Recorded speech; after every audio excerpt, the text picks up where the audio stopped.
En nombre del Padre, y del Hijo, y del Espíritu Santo. Amén. Tercer domingo de Cuaresma.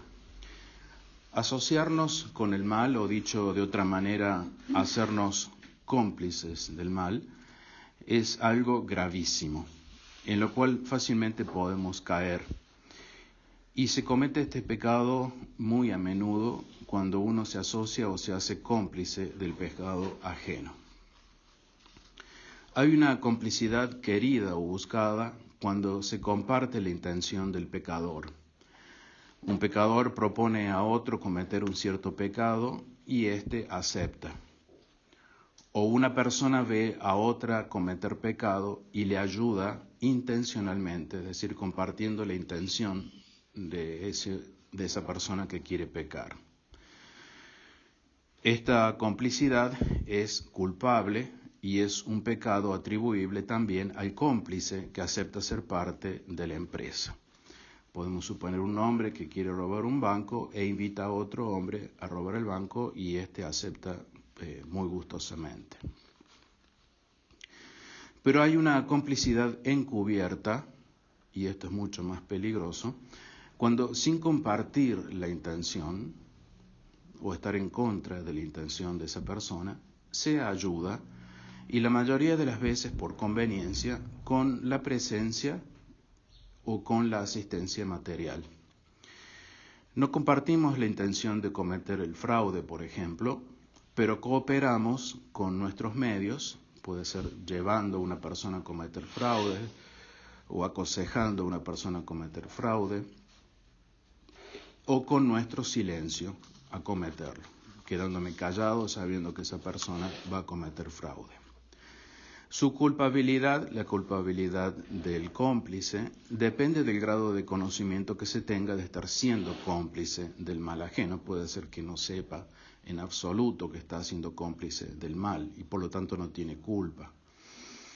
Pero en la medida en que haya más conocimiento, en la medida que se tenga conocimiento de que se está haciendo cómplice y haya menos reacción, es decir, que no haga nada por no ser parte de ese pecado, constituye un peligro gravísimo, pues es casi ineludible no ser cómplice material de otro o de la sociedad en un mundo lleno de pecado. Podemos ser cómplices de la sociedad, por ejemplo, aceptando el divorcio y no haciendo nada en contra de él.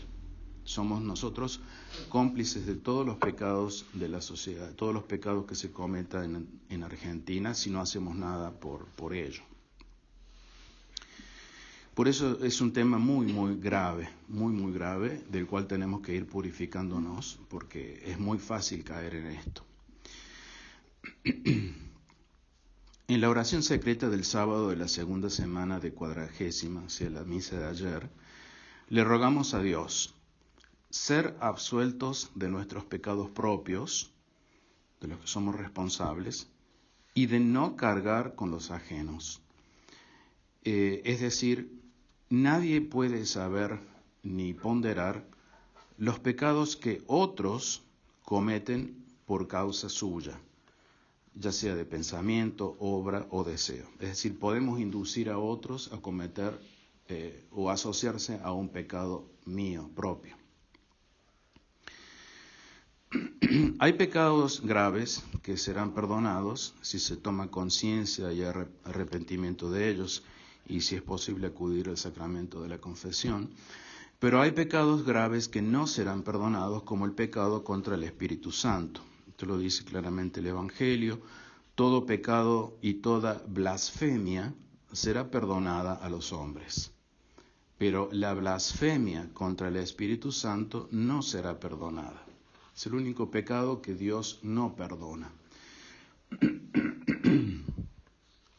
Es decir, solo el pecador contra el Espíritu Santo no será perdonado. ¿Por qué no será perdonado? Porque es pertinencia en la malicia, o sea, se quiere seguir siendo malo, y endurecimiento del corazón, o sea, no da brazo a torcer.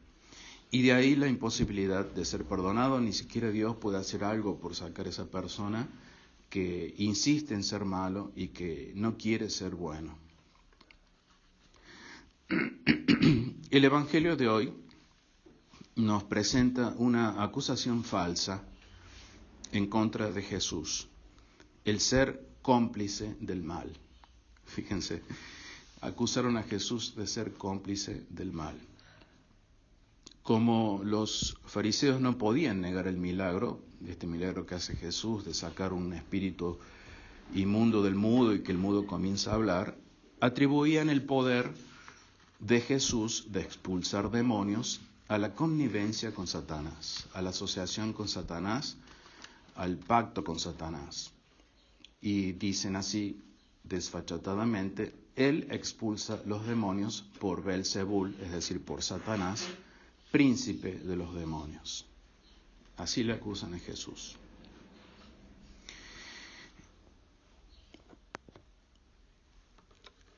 Qué descaro el de esta gente.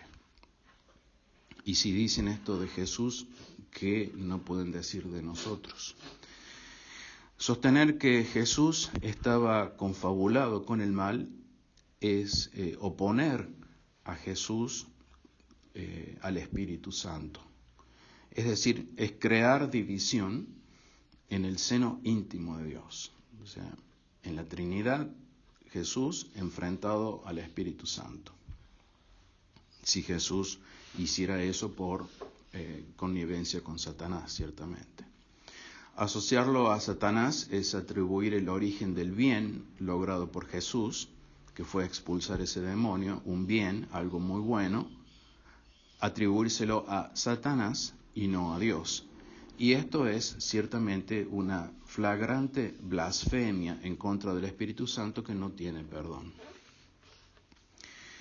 Esto es una subversión gravísima. San Beda explica que los fariseos se esforzaban en negar o dar mala interpretación a los hechos del Señor, haciéndolos aparecer no como obra de la divinidad, como obra de Dios, sino del espíritu inmundo. Los fariseos atribuían todo lo que hacía Jesucristo al espíritu inmundo, a Satanás. Y los fariseos recurrían a esta subversión por conveniencia, porque les convenía a ellos. En este caso ya estaban determinados a eliminar a Jesús, y uno de sus sórdidos movimientos era dejar mal parado a Jesús ante la gente. O sea, desacreditar a Jesús ante la gente diciendo que estaba en pacto con Satanás. Jesús venía a ser así reprensible por ocasionar el daño y la ruina espiritual del pueblo, lo cual era ciertamente un hecho inmoral y condenable que causaba gran indignación e impacto públicos. Entonces Jesús mal visto por la gente por causa de los fariseos. Así convenía sembrar duda acerca de que Jesús era el Mesías, el Rey Mesías, profetizado por Isaías, cuando Jesús en la sinagoga de Cafarnaúm dijo: hoy esta escritura se ha cumplido delante de vosotros. Hoy conviene sembrar dudas sobre la parusía y el inmediato reino de Jesús sobre la tierra, adjudicando a las profecías solo valor de alegoría, diciendo que no son profecías y que por lo tanto no es nada que tenga que cumplirse. La Catena Áurea de Santo Tomás de Aquino dice: qué terrible será la segunda venida de Jesucristo para los malos cristianos, para los que se opongan entonces a la parusía y el inmediato reino de Jesús sobre la tierra. Lo que es un gran bien para la humanidad es subvertido y se lo toma como un mal. Se le tiene horror a la parusía y por no explicar bien este misterio se escandaliza y desmoraliza a los fieles.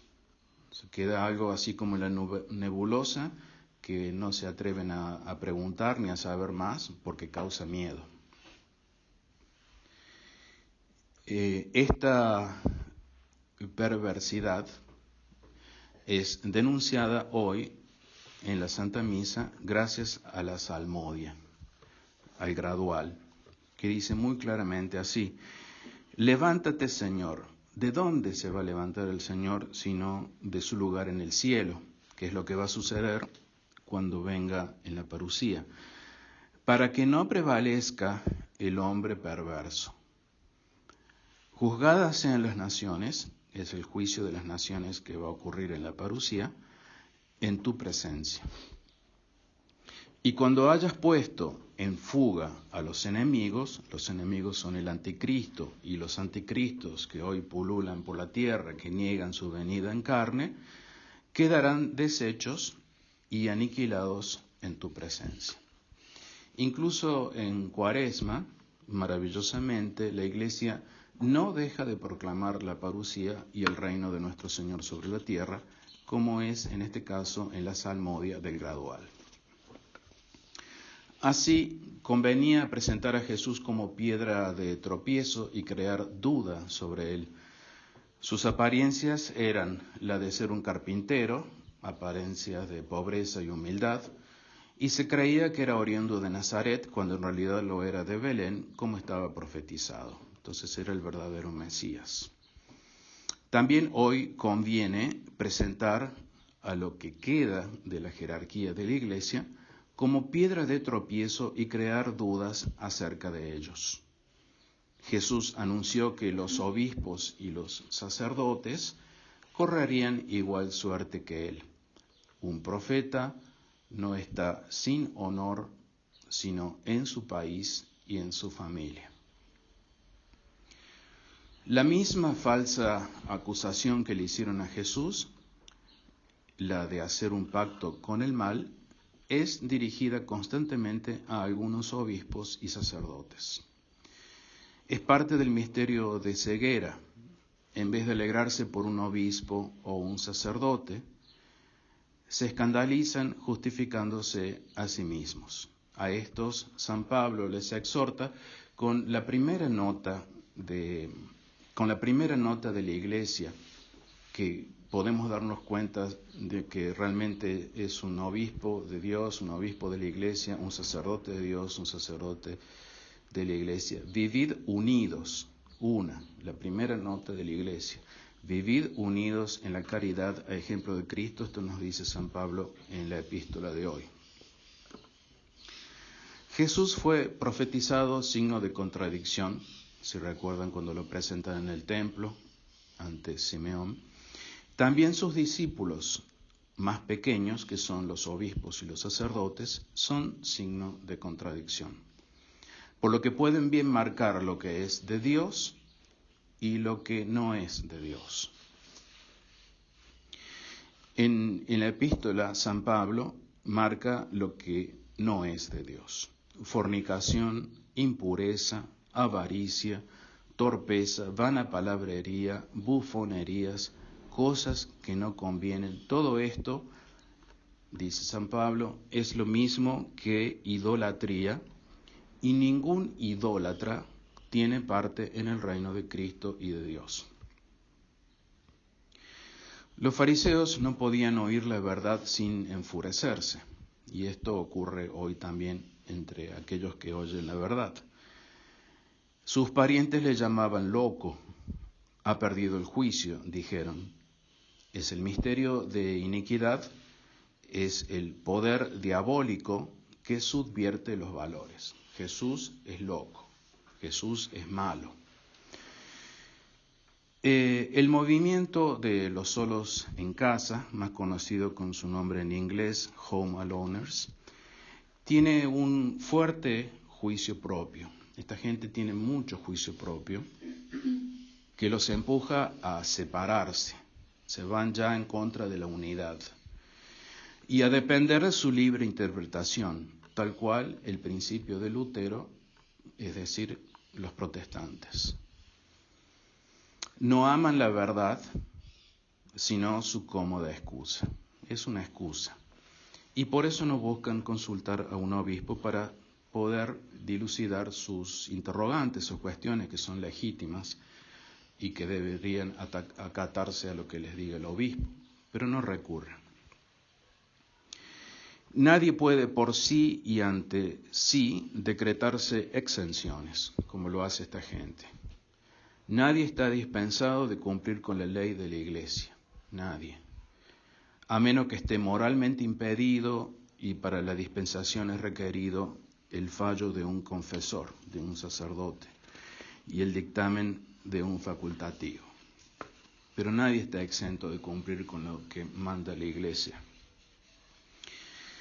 Es cierto, la situación en la que está la iglesia hoy nos sirve, situación caótica ciertamente, nos sirve para mortificación y es permitido por Dios.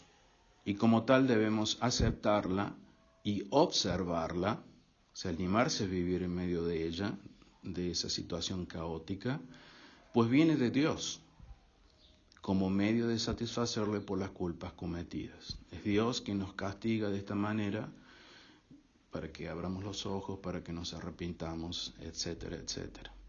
Viene de Dios esta situación caótica, la permite. Así también convenía tachar la doctrina de Jesús de inadmisible, por ser contraria a la de los hombres tenidos por sabios y virtuosos, es decir, los fariseos. Igualmente hoy, dicen, conviene tildar la radicalidad del Evangelio como insostenible por oponerse al estilo de vida que dicta el mundo. Y está dicho que quien no está conmigo está contra mí y quien no acumula conmigo desparrama. Más claro, imposible. Solo Dios y la Iglesia cumplen con esta verdad, a decir verdad. Solo Dios y la Iglesia pueden estar totalmente con Jesucristo.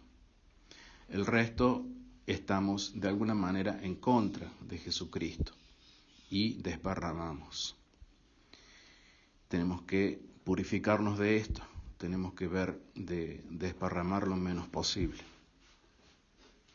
Esta es una afirmación de suprema autoridad, es proclamar que solo hay un bien y una verdad y que no hay alianza posible entre el bien y el mal, entre la verdad y el error. No hay, no existe, es radical.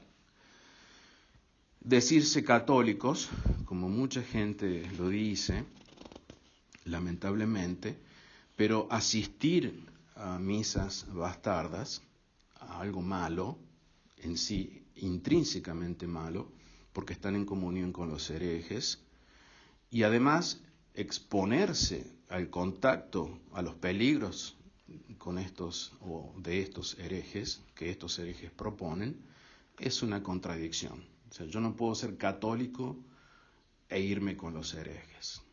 No. O soy radical católico o no. No lo soy. Entonces no me llamo católico. Por eso San Pablo nos aconseja hoy, y que se puede aplicar a estos herejes, que nadie os engañe con palabrerías, que es lo que los herejes hacen. Pues por estas cosas descarga Dios su ira sobre los hijos de la desobediencia. No os hagáis, y esto es un mensaje para los que tratamos de ser católicos, no os hagáis pues copartícipes de ellos. La fe de los fariseos se contradecía a sí misma. La fe que se contradice a sí misma se divide. La fe que se divide se destruye. Aunque se digan creyentes, no crean, por ser duros como el pedregal. Ya lo había dicho la parábola de la semilla, cuando llega la tribulación o la persecución por causa de la palabra, se escandalizan. Pero la fe de la Iglesia subsistirá para siempre, porque así lo ha prometido nuestro Señor Jesucristo. Las puertas del infierno no prevalecerán sobre ella, porque es la Iglesia indivisible y su cuerpo es uno solo, el cuerpo místico de nuestro Señor Jesucristo. Esto va a subsistir para siempre y tenemos que tener confianza en esto y apostar a esto, vivir según este cuerpo místico. El reino del Padre y del Hijo y del Espíritu Santo no es un reino dividido, como lo es el reino de Satanás o el reino del mal. sino que está establecido con estabilidad eterna. Estabilidad eterna, así lo dice San Beda. El padre Castellani, en su libro sobre los fariseos, sostiene que en los últimos tiempos, después de haber devorado insaciablemente innúmeras vidas de hombre, los fariseos serán peores que los del tiempo de Jesús. Eso nos toca vivir hoy, fariseos peores. Y esto es verdad cuando vemos que el espíritu que mueve a los de hoy se ve reflejado en el aberrante estilo de vida anticristiano del mundo, el olvido de Dios, forjado por la herejía universal y radical, porque comprende todas las herejías que llamamos liberalismo. El liberalismo es un pecado de herejía. Una herejía niega con malicia y pertinacia un dogma de la fe cristiana. Por eso permanecer en la herejía, por esta malicia y pertinacia en la malicia, es un pecado contra el Espíritu Santo y que no tiene perdón. Permanecer en la herejía no tiene perdón. Va contra Dios, contra el Espíritu Santo. Es obstinarse en el mal, es estar del lado de Satanás. El liberalismo niega todos los dogmas en general y cada uno en particular. Afirma y supone la independencia absoluta de la razón del individuo y la independencia también absoluta del criterio o pensar de la mayoría en el caso de la sociedad. Entonces, bien en claro, porque esto tenemos que aprenderlo muy bien, el liberalismo propone o propaga la independencia absoluta, ya sea de la razón propia, la razón de cada uno de nosotros, de Dios, y la independencia de la sociedad, digamos, del criterio o pensar de la mayoría, también independencia de Dios. ¿Qué es lo que vivimos hoy? Hoy vivimos una absoluta, total independencia de Dios, ya sea individualmente como sociedad. En una sociedad liberal, donde los principios liberales se dan por supuestos y admitidos, no cabe el catolicismo, porque los principios liberales niegan, en primer lugar, la jurisdicción absoluta de Dios sobre las personas y las sociedades. Jurisdicción absoluta de Dios sobre las personas y somos de Él. Cada uno de nosotros somos propiedad de Dios. Y también el conjunto de nosotros, la sociedad, es propiedad de Dios. Derecho que Dios tiene sobre nosotros y sobre la sociedad y que lo delega a la Iglesia y su cabeza, el Papa. Hoy no hay Papa, pero aun cuando no hay Papa, este derecho de Dios y de la Iglesia no caduca. No porque no haya Papa, Dios deja de tener su derecho, como piensan muchos. No recurrir entonces culpablemente a la jerarquía es no reconocer este derecho de Dios y es por lo tanto una subversión del bien y una obstinación del mal no tiene perdón. También niegan los principios del liberalismo la necesidad de la divina revelación, es decir, de la Sagrada Escritura, la Biblia, y la obligación que tiene el hombre de admitirla si quiere alcanzar su último fin. El amor por la Sagrada Escritura nace del amor por la verdad, que el hombre está obligado a buscar. El hombre está obligado a buscar la verdad, y la verdad es la Sagrada Escritura. Contentarse con una mezcla de verdad y falsedad es un desprecio por la revelación de Dios, que es la verdad que salva. Las apariciones no aprobadas por la Iglesia, apariciones de la Virgen, sobre todo, el ocultismo, la brujería, horóscopo, cartas, piedras, etc., las personas que reciben mensajes privados y que no están aprobados por la Iglesia, sobre el fin del mundo, etcétera, etcétera, son un prodigio de Satanás, a menos que sean o hayan sido verificados por la Iglesia. Y creer en eso es un atentado contra uno mismo, es no amar su propia alma, es atribuir el origen del bien, que sería la fe, el bien que es la fe, al mal. Los principios liberales niegan además el motivo formal de la fe, es decir, la autoridad de Dios que revela. Yo tengo fe porque creo en la autoridad de Dios, porque Dios me lo manda, yo tengo fe. Ese es el motivo formal de la fe. Dios que me lo manda, porque tiene autoridad. Admitiendo la doctrina revelada solo aquellas verdades que alcanza su corto entendimiento.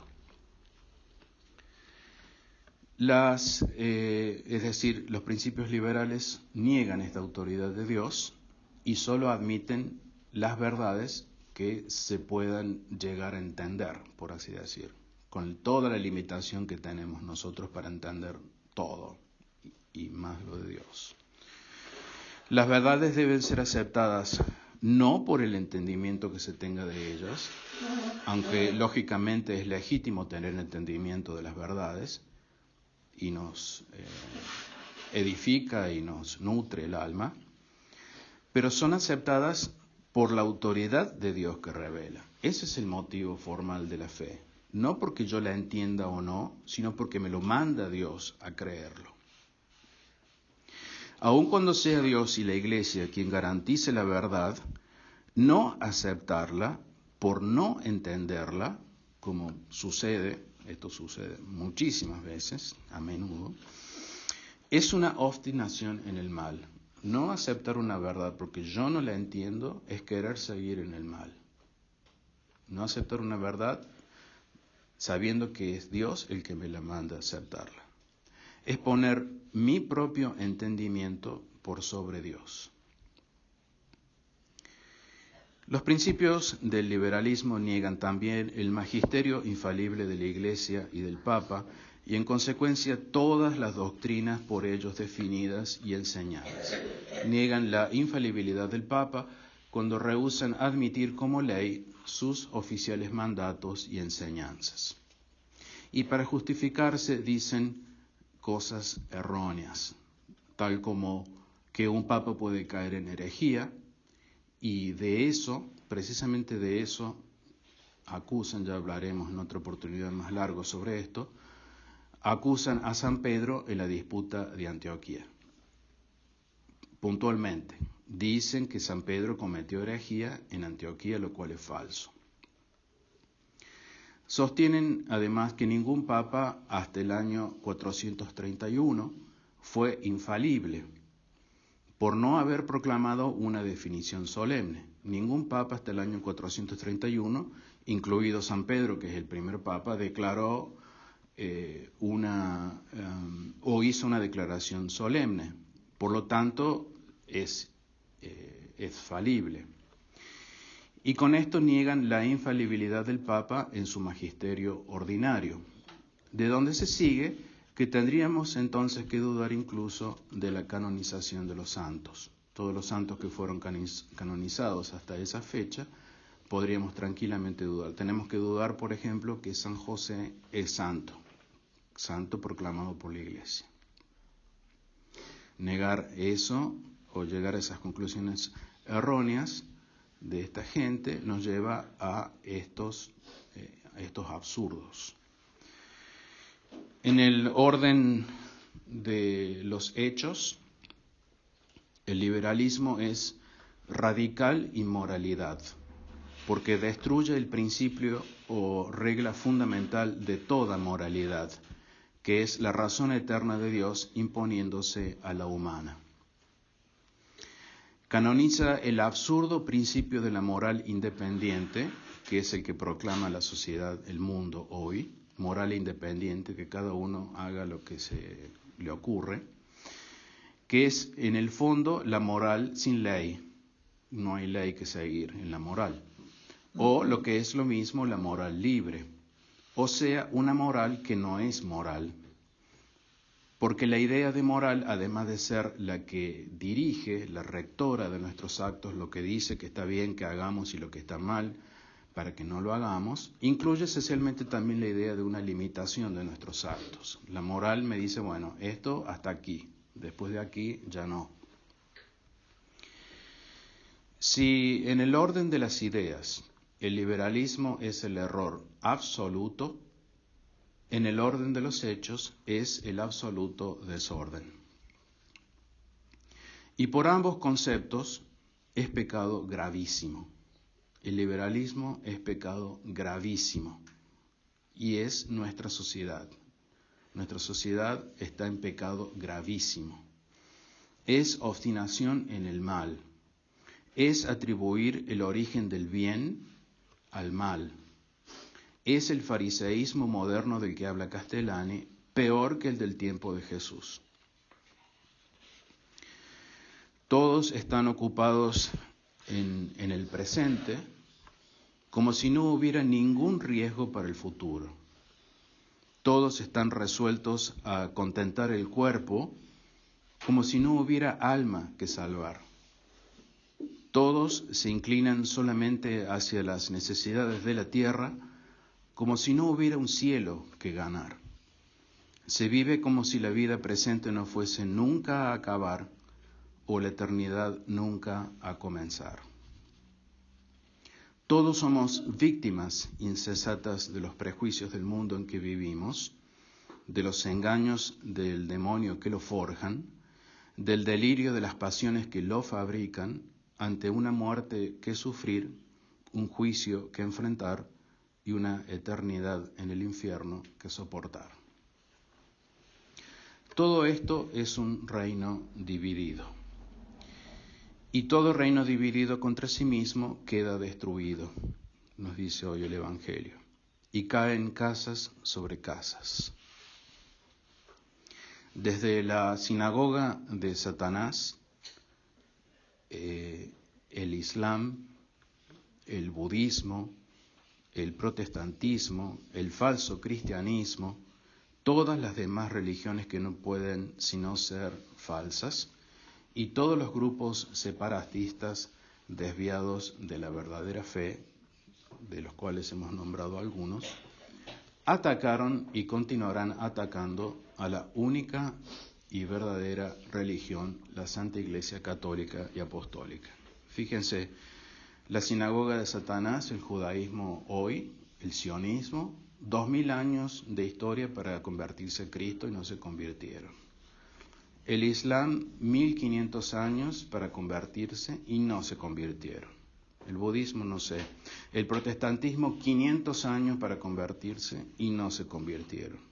El falso cristianismo, que son los llamados ortodoxos, 1000 años para convertirse y no se convirtieron.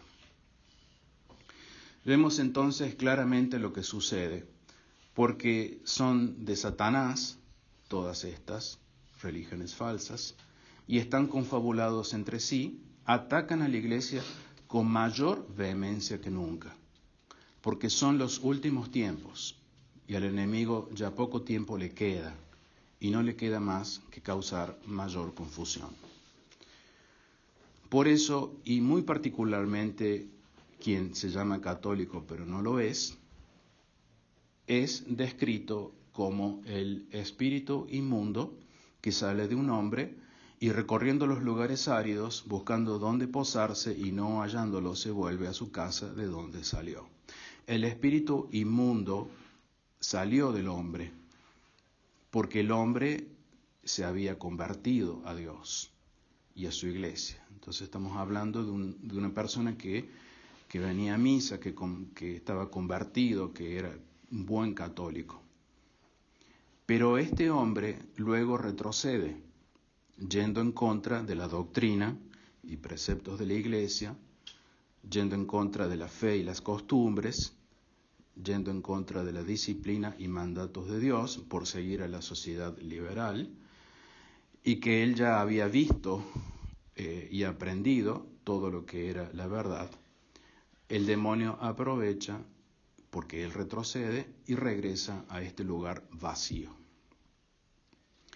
Continúa así el Evangelio. A su llegada encuentra la casa barrida y adornada, entonces se va a tomar consigo otros 7 espíritus, aún más inmundos que él mismo. Entrados, se arraigan allí, y el fin de aquel hombre viene a ser peor que el principio. Porque Dios así lo permite. Quien no avanza, retrocede. Eso es una regla en la espiritualidad.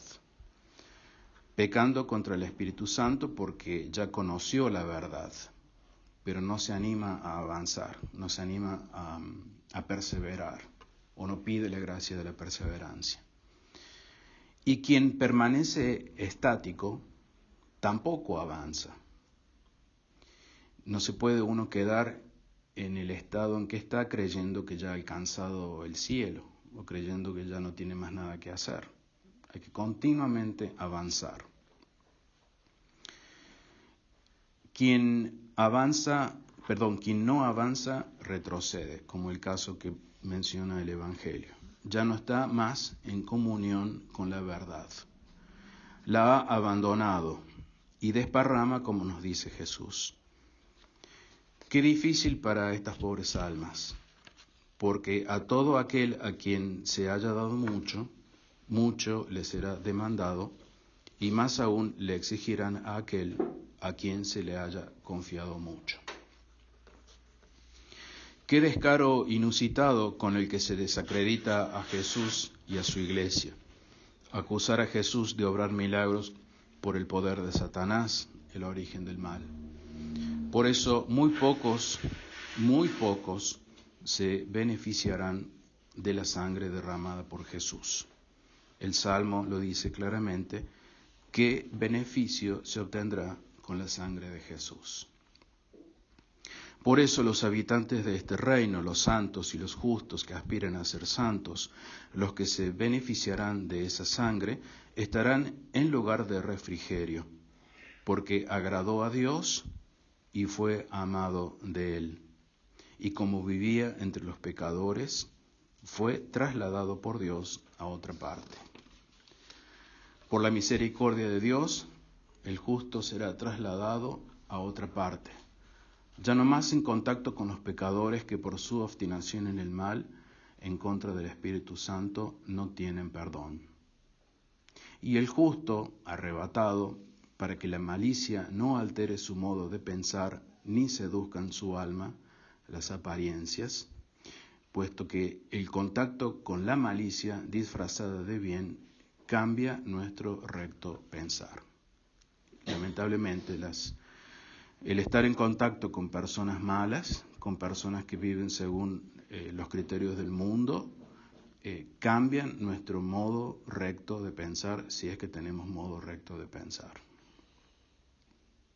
El contacto con los herejes nos termina haciendo herejes. Pues el hechizo de la vanidad oscurece el bien, y la inconstancia de la concupiscencia pervierte el ánimo inocente. Es decir, es la fascinación de la bagatela, de lo que es insignificante, sin llegar a ser malicia. De donde da a entender el Espíritu Santo, esto lo dice San Juan de la Cruz en la subida del Monte Carmelo, que aunque no haya malicia, aunque uno no vea malicia en estas personas que viven como el mundo y que son herejes, pero no se ve en ellos malicia, solo la concupiscencia y el gozo de estas bagatelas basta para hacer en el alma el primer grado de daño, que es el embotamiento de la mente y oscuridad del juicio para entender bien la verdad y juzgar de cada cosa como es. La fascinación de la bagatela termina oscureciendo la mente y el juicio, por lo que se llega a subvertir los valores de lo que venimos hablando y a caer eventualmente en el pecado en contra del Espíritu Santo. Es como grados. Porque el alma del justo era grata a Dios, Dios se apresuró a sacarle de medio de los malvados. La gracia de Dios y la misericordia son para sus santos, y Él fija su mirada sobre los escogidos. Por eso Jesucristo nos dice: dichoso el que no se escandalizare de mí, dichoso el que cree a pesar de las apariencias, porque ve las obras que Jesús hace y oye las palabras que ningún otro hombre dijo, y juzga con un juicio recto y no por las apariencias. Porque los que dudan de los escritos de Moisés y de los profetas, como los fariseos, no creerían aunque un muerto resucitara y les hablase. Dichoso el que sabe reconocer en los milagros de Jesús las profecías gloriosas sobre el Mesías Rey, que junto con dominar toda la tierra, cuando venga por segunda vez, tiene una predilección especial por los justos. Dichoso, en fin, el que al pie de la cruz siga creyendo todavía, como la cruz que nos toca y nos va a tocar, como Abraham, que creyó contra toda esperanza, como creyó la Santísima Virgen María al pie de la cruz, y comprenda las Escrituras, según las cuales era necesario que el Mesías padeciese mucho, muriese, resucitase y viniese de nuevo en un futuro a reinar sobre la tierra. Por eso nadie puede ir a Jesús si no le atrae especialmente el Divino Padre, porque es demasiado escandaloso el misterio de un Dios víctima de amor. En nombre del Padre, y del Hijo, y del Espíritu Santo. Amén.